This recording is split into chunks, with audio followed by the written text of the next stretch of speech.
What if I told you that being too kind could ruin your career, your relationships, even your life? That kindness, this golden virtue we praise endlessly, might be the very thing holding you back.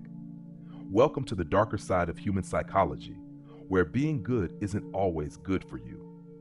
The kindness dilemma. Is kindness always a virtue? That question might seem almost offensive at first.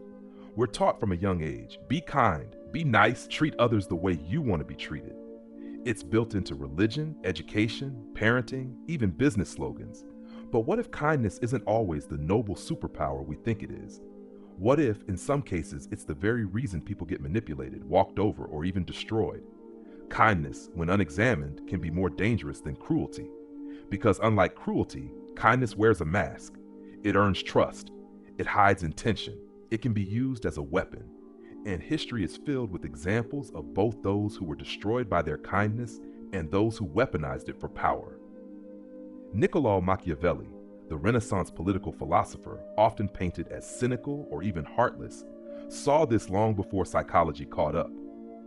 In his book The Prince, Machiavelli doesn't outright condemn kindness, but he does question its utility in the harsh reality of politics.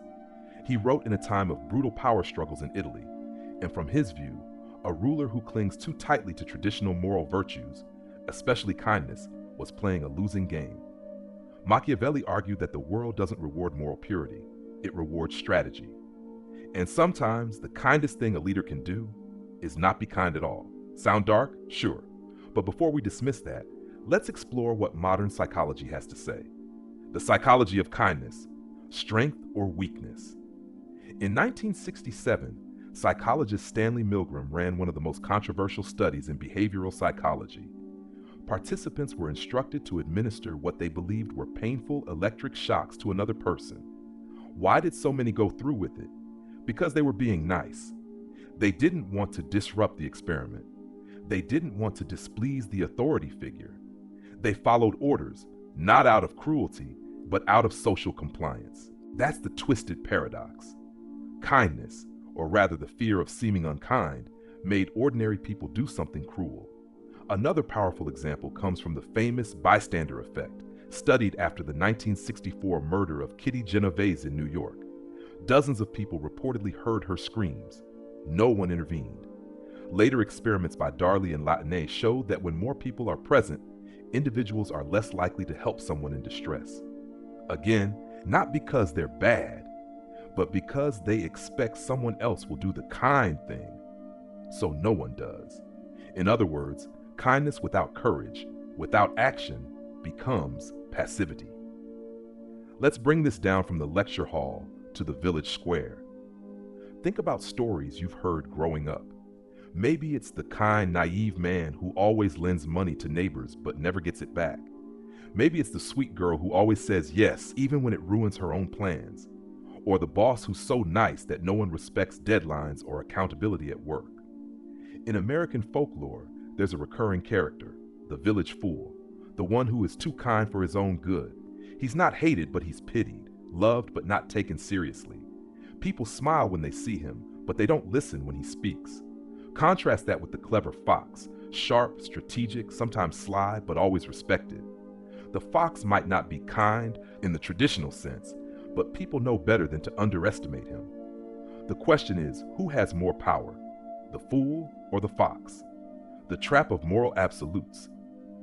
Psychologists call it moral rigidity, the idea that sticking to a moral rule no matter what can backfire. Imagine someone who never tells a lie, even when lying could save a life. Or someone who refuses to use tough discipline with their child, fearing they'll seem harsh, only to raise someone who's never learned consequences. Kindness, when practiced as an unbending rule, becomes less about others and more about our image of ourselves. It becomes performative. We're not being kind to protect others, we're being kind to protect our sense of moral purity. That's exactly what Machiavelli warned about.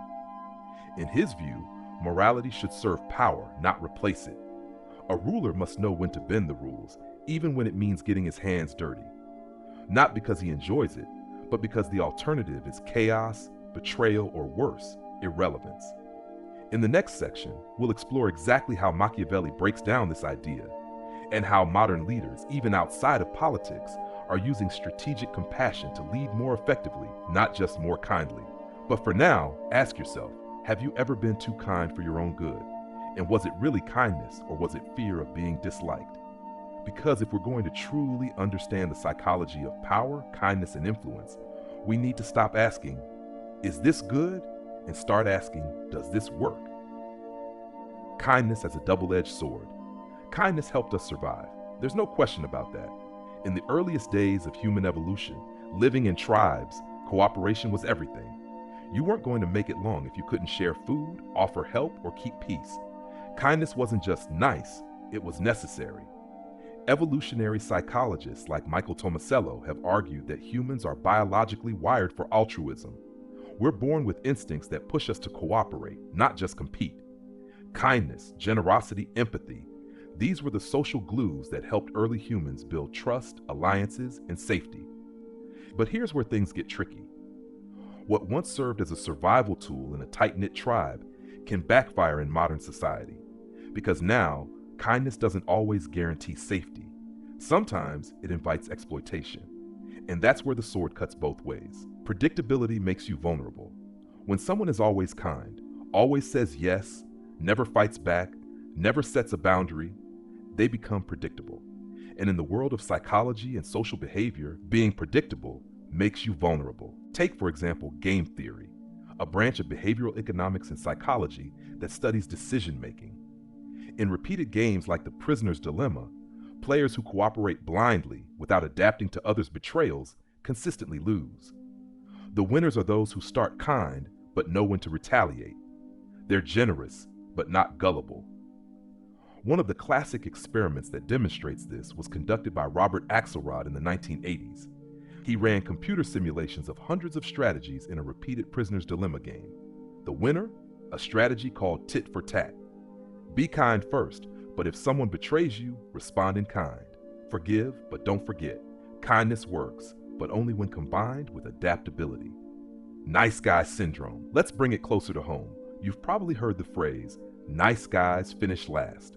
It sounds cliche, but there's actual psychology behind it. The term nice guy syndrome describes a pattern where men, though it can apply to anyone, prioritize being agreeable, pleasing, and conflict avoidant to the point of self-sabotage. They assume that being nice will naturally lead to rewards, love, respect, success. But when that doesn't happen, they often feel resentful, confused, or even bitter. Why? Because kindness, when used as a currency for affection or validation, doesn't work. People can sense when niceness is conditional. Dr. Robert Glover, in his book No More Mr. Nice Guy, explains that many so-called nice guys aren't truly kind. They're covertly manipulative. They're nice because they expect something in return: approval, attention, love. And when they don't get it, they feel cheated. This can show up in relationships, at work, even in friendships. The employee who always says yes ends up with the most unpaid overtime. The friend who never complains gets left out. The partner who's endlessly forgiving loses their own identity. Folk wisdom, the bamboo and the wind. Think of the old folk tale of the bamboo and the oak tree. In a storm, the stiff oak tries to resist the wind and gets torn apart. The bamboo bends, adapts, and survives. Now, that story is often used to praise flexibility, and that's fair. But here's the deeper twist people miss. If the bamboo never stands firm, if it bends at every pressure, it can be trampled, cut, or snapped just the same. There's a difference between being flexible and being spineless. Being kind doesn't mean becoming a doormat. Psychological safety versus social exploitation. Another example. In a 2006 study by Adam Grant and Francesca Gino, researchers found that givers, people who consistently help others at work, were both the most and least successful employees. It all came down to one factor: whether they also protected their time and set boundaries. The ones who combined kindness with self-respect climbed the ladder. The ones who gave without limits burned out. Kindness becomes dangerous when it's disconnected from self-protection. The unspoken cost of always being nice. It costs you time. It costs you energy. It costs you respect. That's the part people rarely talk about. In both evolutionary and modern contexts, if you're always predictable, always pleasing, you become a tool, something others can use, not someone they value. Just look at nature. Even in cooperative animal species like wolves or primates, kindness is tempered with dominance. The alpha isn't the meanest, it's the one who can be kind and firm. A baboon who's too nice gets shoved out of food lines. A wolf who never asserts itself doesn't lead the pack. In human terms, if you're always trying to be the good guy or the perfectly agreeable person, people may like you, but they won't follow you, or fight for you, or take you seriously when it counts. Machiavelli's warning: virtue is not always power. Let's say you're in charge of a team, a company, maybe even a country. You've been taught to lead with integrity, fairness, and of course, kindness.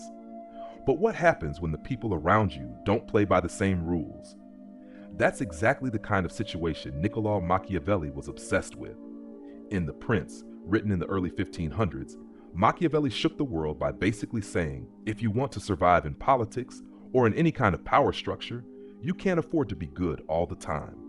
Virtue, he argued, might make you feel morally superior, but it won't always keep you in power. And worse, it might get you destroyed.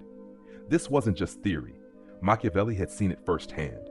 Florence, where he lived, was constantly shifting between republic and tyranny. Leaders came and went. The ones who clung too tightly to kindness or religious virtue, they were the first to fall. The idea that got him famous and infamous. One of his most quoted lines is, "It is better to be feared than loved if you cannot be both." Now, he's not saying leaders should go around being tyrants. He's saying that when love and fear coexist, and let's face it, they often can't, fear is more reliable. Because people's love is conditional. They love you when you're helping them, when things are easy, when you're making sacrifices. But fear, that sticks. Fear makes people think twice before they cross you. Fear keeps systems in check. And Machiavelli wasn't some cold-blooded monster. He just understood what happens when power is your responsibility. If being kind means letting the wrong people take advantage, or risking the stability of the whole system, you don't have that luxury anymore. Stanford Prison Experiment, a psychological parallel. Jump forward a few centuries to 1971. Psychologist Philip Zimbardo runs the Stanford Prison Experiment.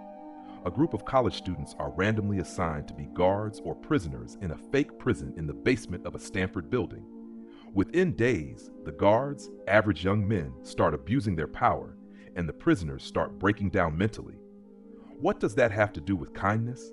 Simple. The guards who refused to get harsh, who tried to stay good guys, lost control fast. The system spun into chaos, and eventually, even they got pulled into the role. Zimbardo had to shut the whole thing down after 6 days. Machiavelli would have looked at that and said, exactly. If you're in power and you refuse to accept the ugly side of human behavior, you're not protecting anyone. You're just handing over control to someone who will. Real-world example, Abraham Lincoln and the power of strategy. Here's a twist. Even famously kind leaders had Machiavellian moments. Take Abraham Lincoln. He's remembered as honest, moral, deeply empathetic, and he was. But he also suspended habeas corpus during the Civil War, allowing people to be jailed without trial. He fired generals ruthlessly when they failed. He used political favors, manipulation, and raw power to keep the Union together. He knew when to show kindness and when to act decisively, even if it went against his personal morals. That's the difference between being virtuous and being strategic, the lenient chief. In old folk stories, there's often a village chief who tries to be good to everyone. He forgives debt, gives second chances, avoids punishment. At first, people adore him, but soon rules start breaking down.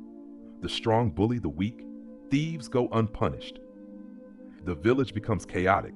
Eventually, the chief is replaced, often by someone harsher, more direct. Order returns, but so does fear. The lesson in those stories? Leadership isn't about being liked. It's about protecting the group, even when that means being the bad guy sometimes. Machiavelli just put that into writing. Morality for stability. And here's the core idea Machiavelli drives home. Kindness is not the goal. Stability is. In his eyes, a leader who sacrifices the well-being of their people just to preserve their own virtue is being selfish. Because real leadership isn't about how good you feel, it's about what actually works. That doesn't mean cruelty for the sake of cruelty. It means being willing to make hard calls. Firing someone who's hurting the team even if you like them. setting boundaries with toxic family members, saying no, even when it disappoints people. Sometimes, being kind to one person means being unkind to the whole group. That's the trade-off Machiavelli understood better than most. Psychological case studies when kindness backfires. Let's move from theory into the real world. Because the dangers of kindness aren't just philosophical, they show up in psychology, relationships, and everyday life all the time. We're going to look at a few classic studies that reveal how being too kind or being kind at the wrong time can lead to some pretty serious consequences. Case study 1, the too nice leader. Imagine a boss who always wants to be liked. They never criticize, never push deadlines, never hold anyone accountable. Sounds like a dream, right? Wrong. What usually happens is the team stops taking things seriously. People miss targets, quality drops, and resentment grows. Because the few people doing good work get buried under the weight of everyone else's sloppiness. In 2011, psychologist Adam Grant looked into this. His research on givers in the workplace, people who help others the most, found that they often end up as the worst performers in the organization. Why? Because they're so focused on others, they let their own tasks slip. They burn out. And the real kicker? Many of them are taken for granted by the very people they're trying to help. But there's a twist. The best performers, also givers. But those ones knew how to protect their time, say no when needed, and give strategically. In other words, they didn't let kindness make them weak. Kindness without boundaries is a trap. With boundaries, it's a strength. Case study 2, the Good Samaritan experiment. Now let's go back to 1973. Psychologists John Darley and Daniel Batson ran a famous study at Princeton University. They had seminary students prepare speeches about the Good Samaritan, the biblical story about helping a stranger in need. On their way to give the speech, each student walked past a man slumped in a doorway, coughing and clearly in distress. Here's the twist. The only thing that predicted whether the students stopped to help wasn't how religious they were or even what topic they were speaking on. It was how much of a hurry they were in. If they were told they were late, only 10% stopped. If they had time, over 60% did. Even people talking about compassion ignored someone in pain because kindness often loses to urgency, pressure, or fear of inconvenience. That's not just about seminary students. That's human nature. We like to think we're kind, but when it costs us something, that kindness gets shaky fast. Case study 3, the exploited helper. Let's bring it home with something even more relatable. Ever heard of the phrase, give an inch, they'll take a mile? There's a reason every culture has a version of that saying. It's because humans are very good at pushing boundaries, often without realizing it. In psychology, this shows up in relationships through codependency, when one person gives constantly, thinking it'll earn love or stability, while the other becomes more and more demanding. One partner keeps giving up time, energy, money. The other partner becomes comfortable with it. Eventually, the giver feels resentful and exhausted. But they've trained the other person to expect that level of sacrifice. Dr. Harriet Lerner, a clinical psychologist, writes that chronic self-sacrifice doesn't build deeper bonds. It builds imbalance. The relationship becomes less about love and more about control, masked as affection. So even in relationships, kindness can backfire when it replaces honest communication, assertiveness, or self-respect. Village wisdom, the overgiving aunt. We all know her, the aunt or uncle who can never say no. They lend money they can't afford to lose. They agree to help with every family favor. They never complain. At first, people praise them. Oh, they're so sweet. But behind the scenes, people start expecting it. They stop asking if the person is okay. They assume they'll always say yes. That kind of kindness becomes invisible. And the moment the aunt finally says no, everyone's shocked. Some even get angry. The lesson here isn't to stop being kind. It's to stop using kindness as a substitute for communication, strength, or boundaries. Kindness is like fire. Used wisely, it warms a home. Left unchecked, it burns everything down. When kindness becomes a prison, kindness can feel like a virtue. It can also become a cage. We don't usually question it. We're taught that being kind is always the right choice, something you should do no matter what. But at some point, kindness stops being about connection or compassion and starts becoming about fear. fear of being disliked, fear of being judged, fear of losing love, approval, or belonging. And that's when kindness becomes a prison. People-pleasing and the psychology of guilt. Let's talk about people-pleasing. Psychologists describe it as a behavior pattern rooted in anxiety. It often starts in childhood. Maybe you were praised when you helped others or punished when you spoke up. Over time, you learned that being nice kept the peace. But here's the problem.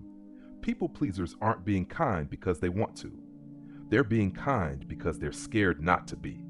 It's driven by guilt, by shame, by the belief that setting boundaries makes you a bad person. Dr. Brené Brown calls this the shame armor. We wrap ourselves in kindness to avoid judgment. We say yes when we mean no. We apologize when we haven't done anything wrong. We smile through discomfort. And that kind of kindness doesn't serve others. It suffocates us. The fear of conflict. The belief that kindness means avoiding conflict at all costs. But ask any therapist or relationship expert and they'll tell you, avoiding conflict creates more problems than it solves. In relationships, avoiding tough conversations just builds resentment. At work, staying silent allows bad behavior to thrive. In friendships, refusing to be honest weakens trust over time. Psychologist Dr. Harriet Lerner puts it this way: we avoid conflict to be nice, but real kindness includes telling the truth. True kindness doesn't mean saying what someone wants to hear. It means saying what they need to hear in a way that's grounded in respect. The myth of the good person. Here's a cultural trap that makes all this worse. The idea that we have to be good people all the time. We create this mental checklist. Always be polite. Never offend. Always say yes.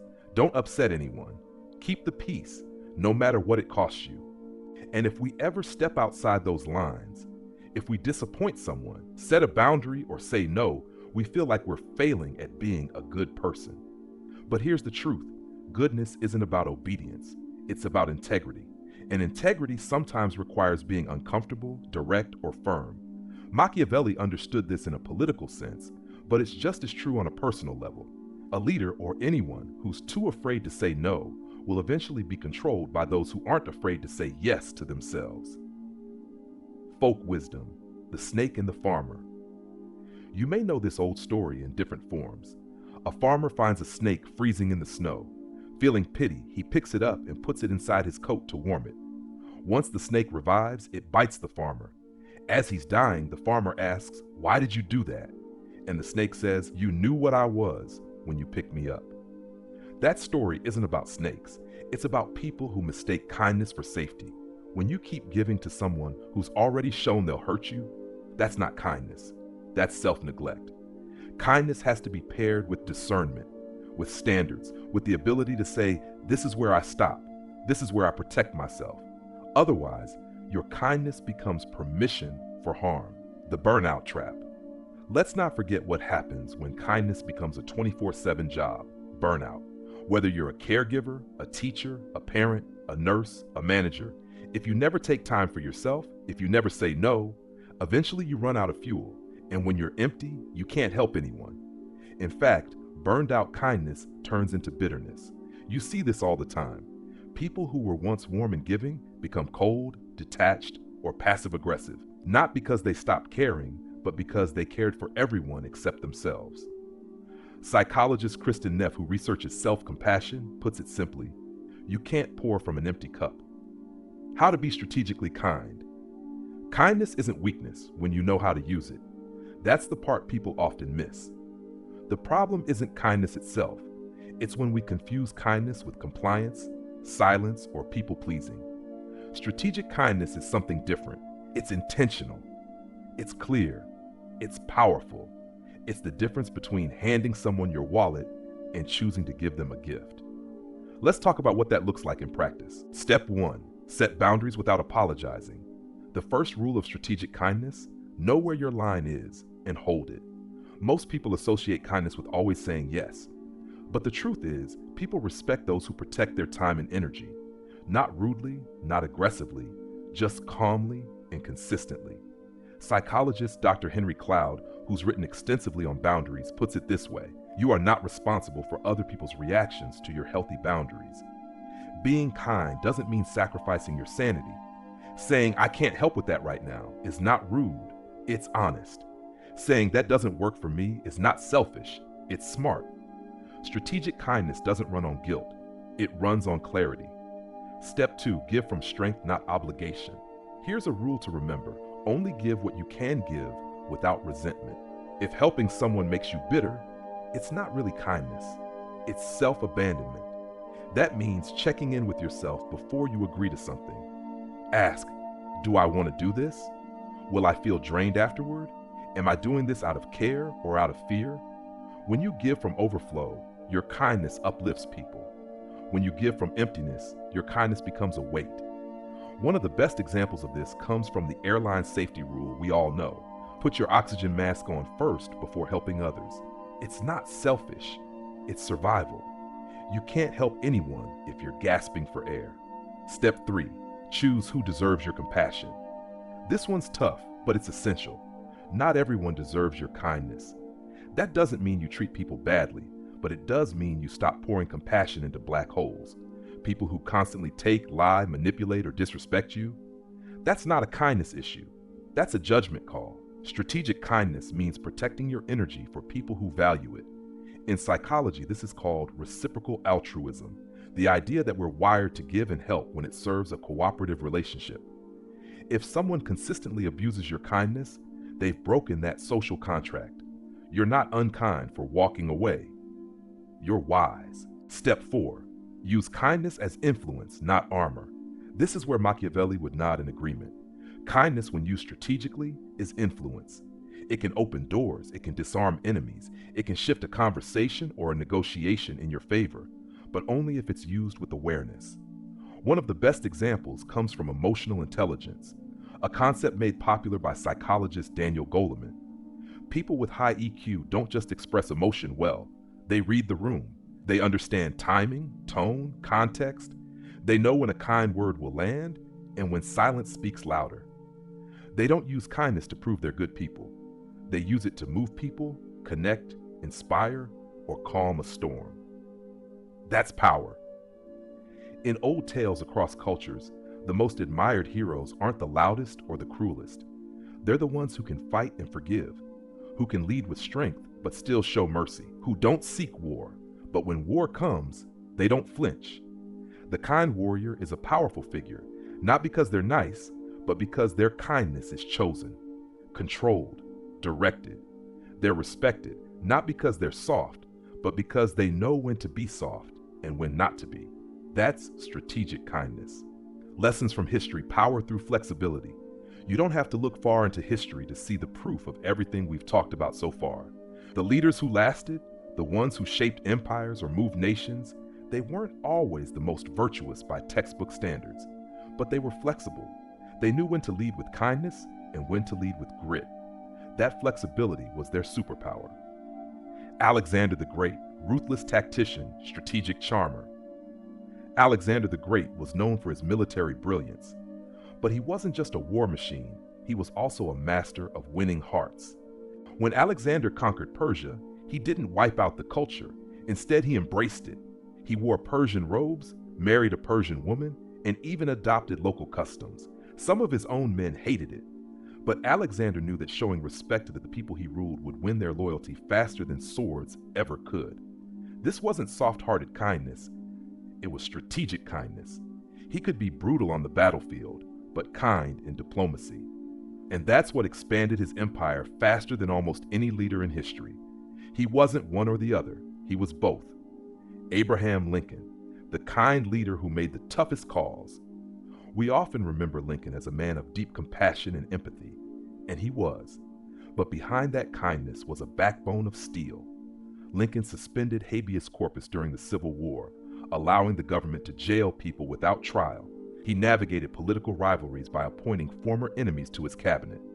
Why? Because he needed the strongest team, not just the most loyal. He used kindness to unite, but used force and strategy to survive. If he had led only with empathy and not with determination, the Union likely wouldn't have survived. His kindness wasn't weakness, it was part of a larger plan. Queen Elizabeth I, master of public image.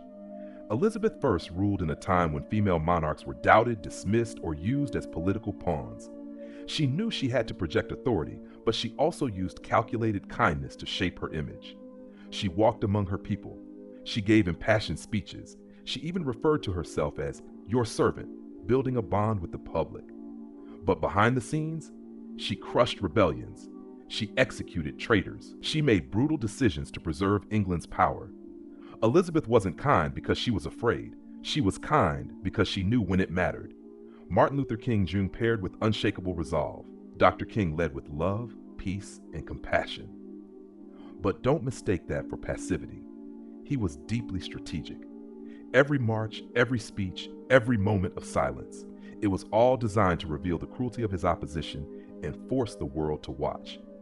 King knew that kindness could expose injustice, but it was paired with the resolve to fight for what was right, no matter the cost. He understood human psychology, and he knew the strength in moral contrast. His kindness made the violence of the other side unbearable to witness. That's how you change hearts and laws.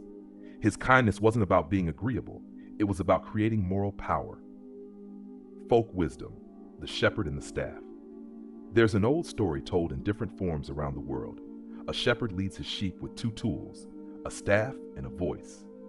The voice is calm, encouraging. It keeps the flock together, offers direction.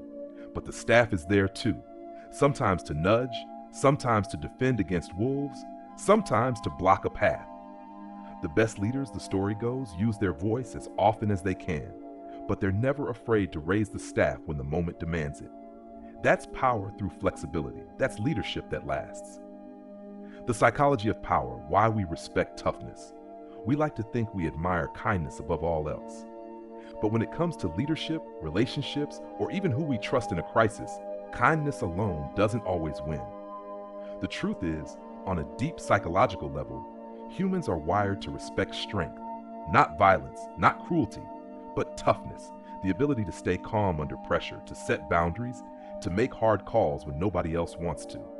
Let's break down why that matters and how it shapes who we choose to follow, listen to, or even fall in love with. The dominance prestige theory of leadership. Psychologists have long studied what makes someone a leader. One key model is called the dominance prestige theory. Basically, there are two main ways people gain influence. Dominance, through assertiveness, control, and power. Prestige, through respect, skill, and generosity. Both work, but dominance tends to win in times of uncertainty, fear, or conflict. People lean towards strength when things feel unstable. It's a survival instinct. In tribal societies, the leader who could protect the group, even if they were a little intimidating, was often chosen over the kind, gentle one. It's not that kindness isn't valued, but if it isn't paired with authority, it gets overlooked, or worse, dismissed. The strong frame effect. In psychology, there's a concept often used in therapy and leadership training called holding frame. It means being able to stay grounded when others get emotional, reactive, or chaotic. You don't flinch. You don't match their energy. You hold steady. When someone can hold frame, whether it's in a boardroom or a family argument, others automatically start to follow their lead. Why? Because stability is attractive. It signals that this person can handle the storm. We respect people who don't get rattled. Kindness without strength can feel shaky, but kindness with inner stability, that's magnetic. Social proof and the alpha bias. Social psychologists talk about something called social proof, the tendency to follow people who others are already following. But that effect gets amplified when the person leading has traits we associate with confidence. Clear speech, steady posture, eye contact, calm tone. Those traits don't scream nice, they scream competent. This is why someone who's blunt but confident often gets more respect than someone who's kind but unsure. We assume the confident person knows something we don't. This plays out in everything, from dating to job interviews. People don't just want kindness, they want certainty. Folk wisdom, the calm parent, not the cool one. Think about how kids behave around different adults. The cool parent who lets them do whatever they want is fun for a while, but eventually, the kids push limits, test boundaries, and things spiral out of control. But the calm parent, the one who sets rules, holds limits, but does it with kindness, That's the parent kids trust the most in the long run. They might not be the favorite every moment, but they're the one kids call when things fall apart. That's the power of predictable strength. It's not about fear, it's about safety. How toughness builds trust. This might seem counterintuitive, but people often open up more around strong personalities. Why? Because strength creates structure. When someone sets clear boundaries, speaks with purpose, and doesn't crumble under pressure, others feel like they can relax. They know where the edges are. They know they're safe. This is why therapists are trained to maintain emotional neutrality, not coldness, but steadiness, so their clients can break down without fearing that they'll have to take care of the therapist. We trust people we don't have to manage emotionally, and that trust is where real influence begins. Redefining morality, kindness as a tool, not a rule. After everything we've unpacked, Machiavelli's warnings, psychology experiments, real-world case studies, and stories passed down through generations, it's time to ask the deeper question. What does it really mean to be good? Because if we keep defining goodness as constant kindness, endless giving, and never saying no, we're setting ourselves up to be powerless, and sometimes even resentful, broken, or lost. Machiavelli's biggest message wasn't "don't be moral." It was "don't be blindly moral." And modern psychology backs him up. Morality isn't fixed, it's contextual.